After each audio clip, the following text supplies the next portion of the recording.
భారత క్రికెట్లో కొత్త శకం మొదలు కానుంది. కోచ్గా గౌతమ్ గంభీర్, టీ20 కెప్టెన్గా సూర్యకుమార్ యాదవ్ బాధ్యతలు అందుకున్న తర్వాత టీమిండియా తొలి సిరీస్ ఆడనుంది.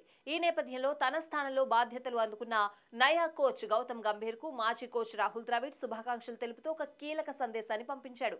తనకు దక్కిన గొప్ప ముగింపులా గంభీర్కు కలిసి రావాలని ద్రవిడ్ అన్నాడు. ఆటగాడిగా ఓటమిని అంగీకరించని దృఢత్వాన్ని, గెలవాలనే కసిని కోచ్గాను కొనసాగించాలని గంభీర్కు వాల్ సూచించాడు. ఎంత ఒత్తిడిలో ఉన్నా చిరునవ్వును వదలకూడదని చెప్పాడు. ఓ ఆటగాడిగా నువ్వు చేసిన గొప్ప ప్రదర్శన చూశాను. యువ ఆటగాళ్లతో కలిసి పనిచేసే విధానం, అద్భుతంగా రాణించేలా జట్టును తీర్చిదిద్దే నీ సామర్థ్యం, భారత క్రికెట్ పై ఉన్న అంకిత భావం నాకు తెలుసు.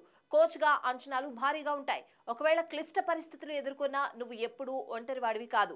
ప్లేయర్లు, సపోర్ట్ స్టాఫ్, మేనేజ్మెంట్ నీతోనే ఉంటారు అని గంభీర్కు ద్రవిడ్ సుదీర్ఘ సందేశాన్ని పంపాడు. దీనికి గంభీర్ ఎమోషనల్ అయ్యాడు. సాధారణంగా తాను భావోద్వేగానికి లోనవ్వనని, కానీ ద్రవిడ్ సందేశంతో ఎమోషనల్ అయ్యానని తెలిపాడు. ద్రవిడ్ స్థానంలో బాధ్యతలు అందుకుని అంచనాలు అందుకోవడం అంత సులువు కాదని అన్నాడు.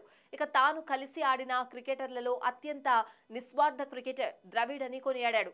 కోచ్గా బాధ్యతలను నిజాయితీగా, పారదర్శకంగా ద్రవిడ్ గర్వపడేలా సత్తా చాటుతానని గంభీర్ పేర్కొన్నాడు.